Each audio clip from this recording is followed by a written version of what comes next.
Anda masih bersama kami di Prime Plus. Saya ke Mbak Kania terlebih dahulu. Saya minta komentar Anda. Tadi ternyata untuk data sosial media rasanya berkumpul sendiri 17/8. Masih banyak tuntutan lain yang kemudian dianggap mewakili kelompok-kelompok lain yang tidak terakomodasi. Apa tanggapan Anda? Iya, saya tentunya nggak bisa ya membantah data dan opini. Jadi data ya sudah, itu apa yang ada di lapangan, dan saya ngelihatnya memang cukup wajar ya bahwa ada banyak tuntutan lain. Karena memang kan aliansi masyarakat sebesar bangsa Indonesia ya nggak mungkin ya hanya diwakili dari satu simpul aja. Jadi sangat wajar kalau misalnya ada simpul-simpul lainnya, dan saya selalu mendukung untuk semua memang disuarakan saja. Misalnya yang terbaru kemarin juga sempat beredar itu kan yang dari ekonom ya gitu, yang 7 kalau nggak salah tuntutan terkait kedaruratan ekonomi. Nah itu juga ya boleh diangkat juga aja gitu. Jadi kalau saya ngelihatnya ya adanya banyak simpul masyarakat yang berbeda dengan kepentingan yang berbeda memang Lebih baik. wajar ya. Nah cuman kan justru menariknya dari kemarin kan harusnya ini yang diserap oleh legislatif ya gitu sebetulnya. Jadi ya harusnya dari kemarin anggota-anggota parlemen ini sebenarnya harusnya udah bisa membaca ini harusnya. Kan ini kan pemilih-pemilih mereka dan dari berbagai daerah juga. Saya sendiri juga mendorong ya untuk misalnya pemanggilan ulang penarikan beberapa anggota parlemen. Sebenarnya saya mendorong untuk itu dilempar ke konstituen dapilnya mereka gitu. Sebenarnya saya kurang setuju untuk kita mengurus dari semua anggota parlemen dari semua dapil secara bebas begini gitu. Karena kan sebetulnya relasi kepemilihan mereka kan dari dapil mereka ya gitu. Jadi ketika kita ada tuntutan aspirasi bahwa anggota DPR ini ya si A si B ini harusnya dicopot dan lain sebagainya. Bukan ranah partai politik menurut Anda harusnya? Sebetulnya alangkah baiknya itu ada komunikasi dengan konstituen mereka. Dan saya bukan konstituen mereka kebetulan. Saya bukan konstituennya Bang Saroni kebetulan. Dan Mbak Nafa Urba. Jadi kalau misalnya mereka mau ditindak sebetulnya bagusnya ada komunikasi antara parpol dengan konstituen. Di dapilnya masing-masing untuk dan buat saya semakin banyak elemen masyarakat terlibat ya berpartisipasi itu harusnya bagus ya untuk demokrasi gitu. Jadi kalau saya sendiri sih mendukung aja untuk lebih banyak lagi elemen masyarakat yang berbicara juga, karena tentu balik lagi tidak mungkin dari satu simpul aja udah mewakili semuanya. Bang Lusius, apa komentar Anda? Ya, saya kira sih saya setuju dengan yang disampaikan tadi. Terus terang kan memang ada begitu banyak elemen yang memperjuangkan gitu ya aspirasinya masing-masing selama beberapa waktu terakhir, dan yang dikumpulkan oleh teman-teman 17+8 itu saya kira sebagian gitu ya yang mampu mereka tampung gitu ya. Tapi kan memang ada banyak tuntutan lain, dan saya kira kalau saya ingin mengatakan juga terkait dengan DPR misalnya ya, terkait tunjangan ini seperti yang saya katakan di awal tadi, respon sangat awal sekali, dan itu sebagian kecil dari apa yang ingin kita harapkan dari DPR ini. Kan masalah terbesar DPR ini gagal menunjukkan dirinya sebagai wakil rakyat. Kan itu masalah sesungguhnya gitu ya. Lalu kegagalan itu ditunjukkan dengan gaya hidup hedon dan lain sebagainya gitu ya. Itu salah satunya. Yang lainnya ada banyak RU yang kemudian diinginkan oleh masyarakat tapi tidak juga dibahas oleh DPR gitu ya. Jadi sebenarnya ada keinginan untuk menyiapkan pembenahan kelembagaan DPR gitu ya. DPR sendiri sudah mengatakan sejak awal ada keinginan untuk penguatan kelembagaan gitu ya, DPR modern dan lain sebagainya. Tapi selama ini semuanya itu jadi hanya jargon gitu ya. Mereka sendiri tidak tahu mau ngapain dengan semuanya itu. Yang paling mudah saja, mereka punya website dengan anggaran yang juga miliaran-miliaran. Itu juga nggak pernah disebutkan mungkin gitu ya. Jadi kalau kita bilang transparansi, kita tidak bisa melihat website sebagai jendela. Ya, itu website dengan informasi paling miskin di Indonesia gitu ya, dari kementerian dan lembaga gitu ya. Kita nggak bisa menemukan apa-apa yang paling update dari DPR. Nggak bisa untuk para preset itu mengandalkan website itu untuk kemudian menemukan data-data penting terkait apa yang dikerjakan oleh DPR gitu ya. Jadi saya kira percuma juga itu website, dan bagi saya sih masalah terpenting DPR itu dia hilangnya hubungan yang intim antara DPR sebagai wakil rakyat dengan rakyatnya sendiri yang memilih dan itu diekspresikan dalam berbagai hal termasuk pelaksanaan tugas dan fungsi DPR. Jadi masalahnya dengan semakin banyak tuntutan tadi akan semakin bagus sebetulnya? Saya kira semakin bagus itu. Minimal DPR sekarang mulai sadar gitu ya, yang mereka tunjukkan selama ini ternyata tidak membuat masyarakat puas gitu ya. Dan ini refleksi terhadap banyak hal saya kira. Pemilu yang kita lakukan, pemilu legislatif khususnya gitu ya, ternyata ya menghasilkan wakil-wakil rakyat seperti ini. Lalu kita bertanya, mereka ini benar datang dari suara pemilih atau datang dari mana sih? Oke, itu pertanyaan lain ya kemudian. Jadi ada banyak sekali saya kira pelajaran yang kita bisa petik, dan itu tidak dijawab hanya dengan penghapusan tunjangan perumahan. Jadi ada rencana besar untuk penguatan DPR untuk memastikan DPR ini kembali ke kitohnya sebagai wakil rakyat. Dan itu terutama seperti yang saya katakan tadi, peran partai politik itu harus diperjelas gitu di DPR. Ya, jangan sampai dia diberi kekuasaan penuh untuk mengatur anggota-anggotanya, tapi nggak ada batasan untuk kemudian mengontrol peran partai politik. Kan yang terjadi sekarang gitu. Partai bisa mengontrol anggota gitu ya, tapi tidak ada yang kemudian bisa mengontrol partai ini. Dalam proses pengambilan keputusan, partai yang mengambil semuanya kewenangan itu ya, dibandingkan dengan anggota. Tapi kemudian tidak ada ruang bagi kita untuk menguji partai-partai itu dengan sikap-sikapnya. Baik. Saya akan tanyakan nanti tanggapan ke Mas Haji. Tapi sebelumnya saya akan tampilkan terlebih dahulu tanggapan masyarakat terkait dengan isu ini. Berikut ini. Sekarang mungkin tanggapan dari pemerintahan atas itu sudah ada yang menjawab, tetapi banyak dari masyarakat yang masih belum excited atau masih belum setuju karena banyaknya hal-hal yang masih belum terjawab juga dari 17.8 itu. Jadi harapannya ke depan dengan adanya tuntutan seperti ini, kita harap yang masih tetap sama-sama kita perjuangkan akan tetap terus diperjuangkan terus sama pemerintah dan mendapatkan jawaban dari 17.8 ini. Terkait puas atau belum, menurut saya juga belum sangat memuaskan karena dari 17.8 tuntutan yang rakyat berikan kepada DPR ataupun pemerintah di atas juga belum semuanya. Nah, oleh karena itu harapan saya sebenarnya terkait tuntutan 17.8 ini akan segera dikabulkan ataupun akan segera diproses kembali oleh pemerintah di atas seperti DPR. Ya kalau misalnya memang benar-benar itu saya sangat puas banget gitu kan. Ya cuman kalau misalnya itu masih abu-abu gitu atau enggak transparan ke masyarakatnya sendiri, ya mungkin perlu dibuktikan lah gitu. Kalau misalnya memang itu benar-benar realisasikan, buktikan secara transparan juga gitu. 50-50 sih sebenarnya sih. Tapi sih kalau ngelihat kayak pemerintahan sekarang sih mungkin saya optimis sih ya bakal dikabulkan sih ya kayaknya sih. Ya mungkin efek demo kayak kemarin mungkin satu itu. Kedua apa ya, karena kan pasti kan takutnya ada gejolak lagi kayak kemarin, mungkin yang lebih besar lagi ya, seperti itu sih mungkin yang dikhawatirkan, seperti itu mungkin. Saya sih optimis ya, pemerintah itu kalau sungguh-sungguh untuk keadilan itu ditegakkan gitu. Ya alasannya kita masyarakat ini, terutama saya yang di jalan ya, ojek online gitu. Jadi pengennya itu aman. Jadi tidak ada huru-hara, jadi kita juga tenang di jalan gitu.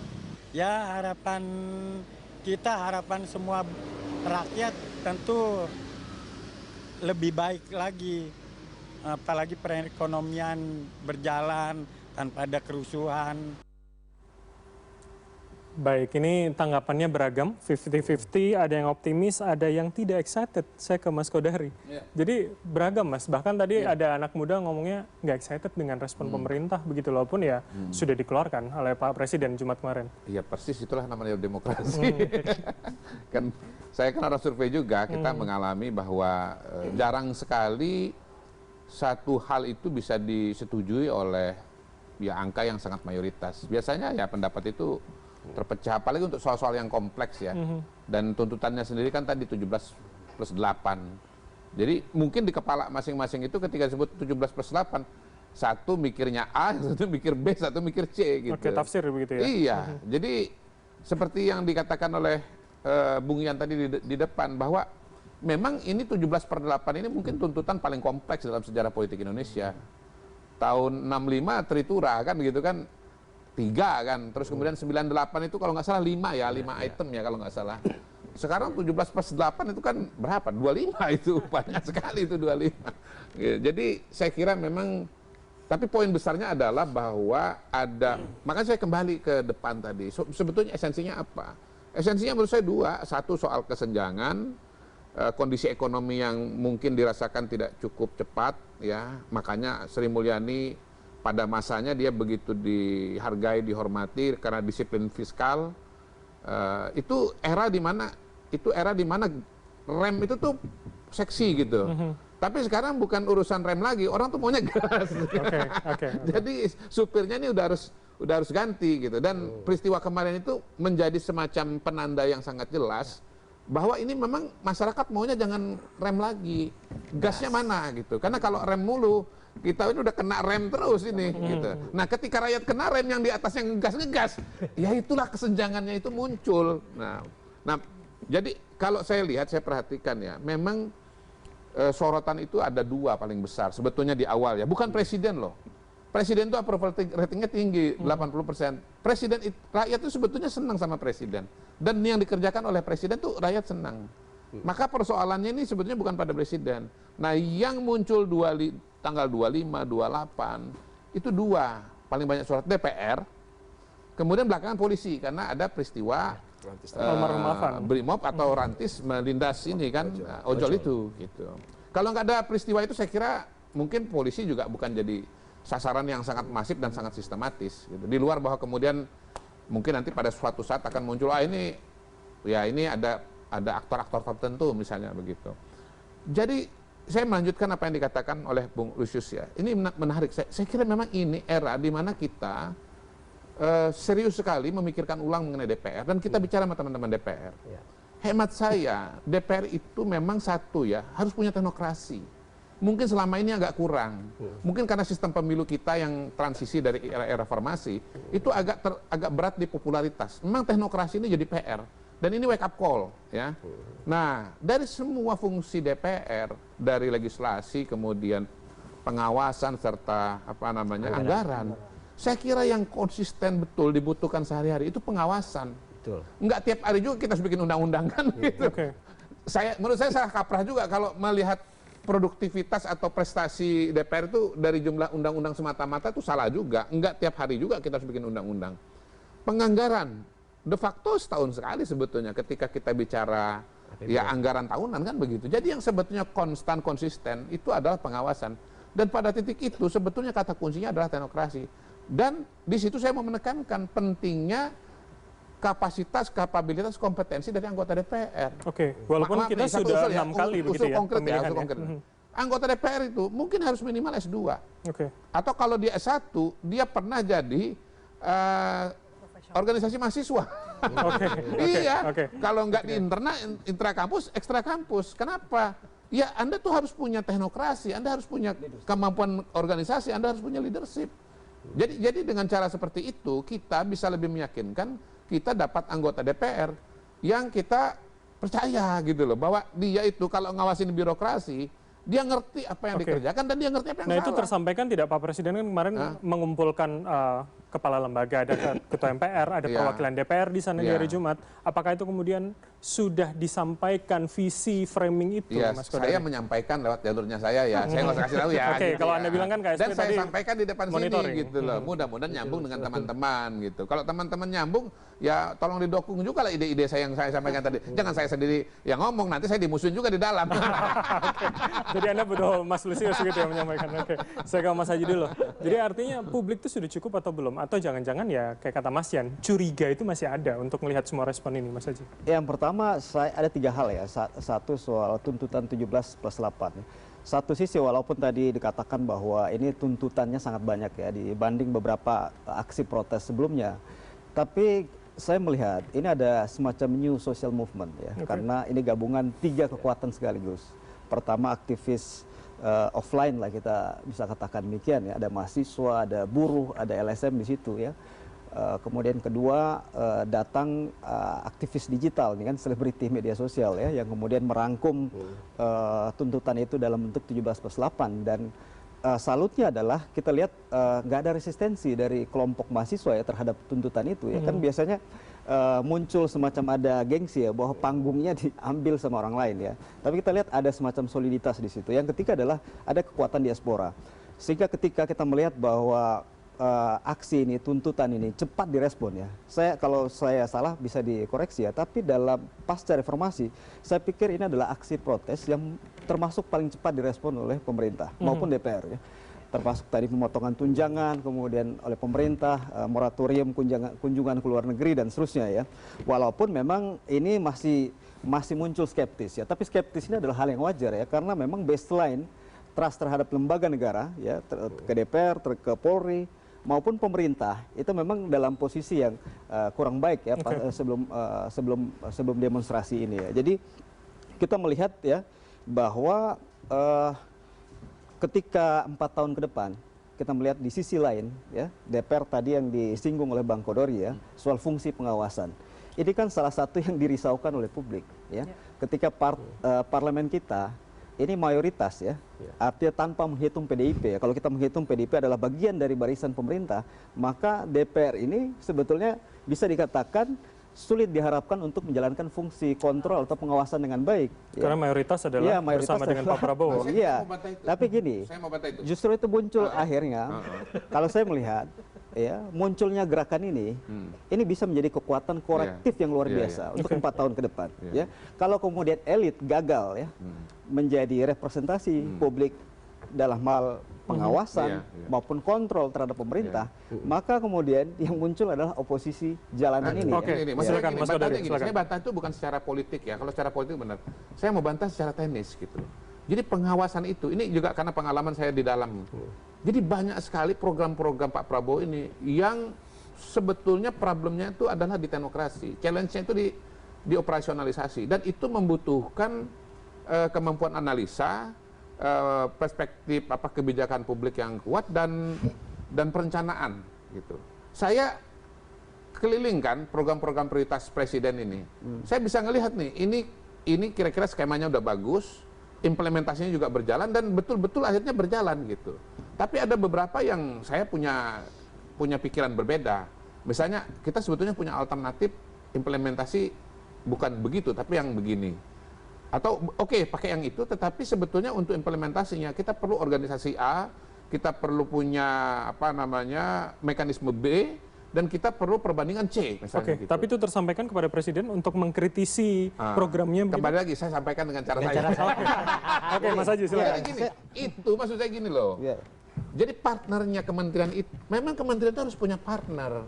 Orang-orang yang ngawasin tuh program Anda sampai sejauh mana, masuk akal atau tidak. Pada titik itu saya mengatakan, Pak Prabowo pun juga sama. Nah kemarin kan ada yang 14 jam itu, Pak Presiden bersama dengan beberapa Pemret ya. Di Unilubis itu cerita, bagaimana mereka ikut presentasi 3 menteri kalau nggak salah, atau 3 topik, di mana Presiden itu seperti menguji atau bertanya kepada menteri yang presentasi. Ini sebetulnya teknisnya bagaimana? Masuk akal apa enggak? Ini jalan apa enggak? Itu. Tapi itu terjadi setelah semua gejolak ini kan, Mas? Oh, enggak dong. Itu sudah berjalan selama ini. Jadi setiap presentasi atau setiap program itu pasti akan dicek oleh Presiden. Nah, hal semacam itu sebetulnya juga harus dijalankan oleh DPR. Nah, logika itu tadi kalau menggunakan logika Mas Haji, mayoritas yang di DPR mendukung, bagaimana pengawasan bisa berjalan? Gini, balik lagi kepada sistem politik kita, bahwa kita ini kan sistem presidensil. Nah, kita bukan sistem parlementer gitu. Jadi bukan seperti sistem parlementer kayak di Inggris berhadapan antara pemerintah dengan oposisi, enggak. Jadi mekanisme pengawasan itu inheren bukan pada partainya, tapi inheren pada sistemnya. Ada eksekutif, legislatif, yudikatif. Nah, legislatif mengawasi eksekutif itu tidak harus kemudian dalam kerangka kita beda posisi politik ya. Tapi memang teknokratis saja. Bagaimana supaya Anda sebagai eksekutif itu bisa menjalankan program dengan baik, dan kalau ada yang salah kita koreksi sama-sama. Kira-kira begitu. Pertanyaannya itu dilakukan Mas Kodari, maksudnya Mas Haji kan, karena kan itu petugas partai yang ada di situ. Oh enggak. Tapi fungsi pengawasan itu kan diukur dari penggunaan hak ya, hak interpelasi, hak angket ya. Kalau kita lihat, kalau kemudian fungsi pengawasan diukur dari tadi soal mitra, diskusi di DPR dan segala macam. Ini saya mencoba kasih perspektif yang berbeda ya. Bukan pengawasan. Perspektif yang beda ya. Artinya gini, saya ingin mengatakan bahwa kalau kita ingin mengembalikan trust publik terhadap lembaga negara, terhadap DPR, terhadap pemerintah, ini juga penting ya. Karena yang saya katakan tadi ada distrust terhadap lembaga negara termasuk DPR, ke Polri, terhadap pemerintah. 11 bulan dianggap tidak bisa untuk kemudian mengawasi artinya itu? Gini, saya melihat bahwa pemerintah juga hati-hati, jangan sampai kemudian trust yang tinggi terhadap pemerintah yang dikatakan Bang Kodari tadi ya. Kita tahu trust terhadap presiden masih tinggi, kepuasan terhadap presiden masih tinggi.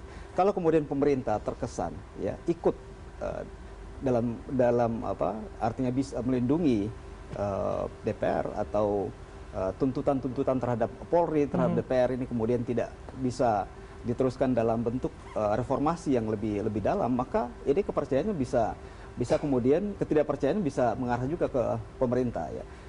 Yang ingin kita katakan bahwa tuntutan ini kan percikan awalnya adalah tuntutan ekonomi sebetulnya ya, isu soal tunjangan dan seterusnya, tapi kemudian meluas menjadi tuntutan politik ya, reformasi yang lebih dalam. Jadi dalam level ini pemerintah maupun DPR harus bergerak dari level simbolik ke level yang substantif ya. Kalau hanya sampai pada level simbolik, itu yang sebetulnya menjadi skeptis selama ini ya, dan bahwa pengalaman aksi-aksi sebelumnya publik kan melihat bahwa ini hanya sampai pada level simbolik, tidak sampai pada level yang substantif. Jadi itu yang merupakan PR besar, reformasi tata kelola pemerintahan yang baik ya, reformasi institusi, termasuk beberapa rancangan undang-undang tentang Polri, kemudian termasuk nanti undang-undang tentang pemilu maupun undang-undang tentang partai politik tadi yang dikatakan oleh Kania soal recall tadi ya kan. Memang betul kedaulatan di tangan rakyat ya, anggota DPR dipilih langsung oleh rakyat, tapi kan ada undang-undang partai politik kita yang mengatakan bahwa anggota DPR itu harus sejalan dengan garis partai. Kalau nggak sejalan dengan garis partai bisa di-recall. Itu sebenarnya sama dengan yang disampaikan Bang Lusius ya, harus ke sana gitu. Jadi gini, ini singkat saja Bang. Ya, jadi dulu di kepala saya waktu saya di luar juga begitu. Pokoknya pengawasan itu namanya interpelasi angket. Enggak, setelah saya di dalam enggak. Jadi kita itu bicara teknis sekali. Bagaimana sebuah program secara posisi politik kita tuh nggak beda dengan KL gitu ya. Tapi bagaimana itu dilaksanakan secara teknis itu isu yang lain lagi. Jadi bukan politik. Jadi kalau udah interpelasi angket itu udah politik. Ini teknokrasi banget ini. Bagaimana strategi implementasi suatu program. Kalau begitu pengukurannya apa yang bisa dilihat masyarakat, Mas Kodari? Ya ilmu kebijakan publik sebetulnya. Ilmu kebijakan publik. Makanya ini memerlukan suatu kualifikasi pengetahuan ya, atau akademik, katakanlah begitu, sehingga orang itu punya aparatusnya, dari alam pikirannya, dari wawasannya, untuk bisa ngelihat program-program yang dikerjakan oleh birokrat yang notabene memang orang-orang yang sekolah di bidang itu. Ini Anda ini kayaknya ada teori yang lain deh untuk melaksanakan program ini. Karena ini cara ngukurnya bukan begini, kayak begitu. Jadi ini teknis banget, nggak makro berdebat kemudian beda pendapat secara politik, tapi ini teknis banget ini. Mbak Kania, tanggapan Anda singkat. Dan tadi Mas Kodari maksudnya mau bilang bahwa sekarang ini kompetensi itu kurang gitu ya, berada di legislatif. Kesan saya begitu akhirnya, terutama cerita dari Bang Lusius ya. Dan itu mungkin yang memang selama ini harus yang berjalan selama ini tuh kesannya kayaknya DPR itu, nih balik lagi karena pengalaman saya lama di pengamat, pasti kalau ngomong, ya jumlah undang-undangnya kan kurang gitu, undang-undangnya kurang berkualitas. No, yang day to day saya saksikan, saya di dalam pemerintahan 10 bulan ini, sebetulnya banyak hal yang sifatnya sangat teknis. Gini, nggak semua orang di dalam itu jahat, banyak yang baik gitu. Tapi tersampaikan tidak yang kemudian concern Anda ketika di dalam? Sudah saya sampaikan dengan cara saya sendiri. Oke, kami dapat poin Anda. Tahan dulu semuanya. Kita memberikan kesempatan kepada para netizen yang melihat kita dari kanal YouTube CNN Indonesia yang sudah memberikan pertanyaan. Kami akan tampilkan, kami sudah rangkum ada 2 pertanyaan. Boleh ditampilkan teman-teman sekalian? Oke, baik. Ini ada 2 pertanyaan yang kemudian sudah kami rangkum. Pertama adalah dari Jerden, kami bacakan langsung. Ini perkembangan tuntutan 17+8 gimana ya? Kok tidak ada update-nya? Itu yang pertama. Yang kedua dari Adolfo Production, apakah reshuffle merupakan respon terhadap tuntutan atau lebih terkait dengan dinamika internal koalisi pemerintah atau malah terkait bersih-bersih geng Solo? Mas Kodari jawab. Saya ke Mas Kodari terlebih dahulu. Ada pertanyaan begitu Mas Kodari dari netizen, silakan. Ya kalau dari 17+8 terutama kalau yang jelas ya, kalau dari DPR kan tadi Bang Lusius ini mengatakan sebetulnya sudah dijawab, bahkan agak lebih, dan Mbak Kania juga sudah mengatakan sudah dijawab.